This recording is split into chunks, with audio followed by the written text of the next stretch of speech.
ایک روز سرکار دو عالم سے پوچھا گیا کہ غیبت کیا ہے؟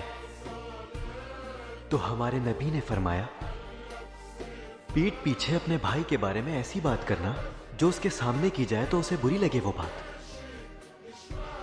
تو اس پر ایک صحابی نے دریافت کیا کہ اے اللہ کے نبی، اگر وہ بات واقعی سچ ہو تو بھی، اگر وہ شخص ایسا ہی ہو تو بھی؟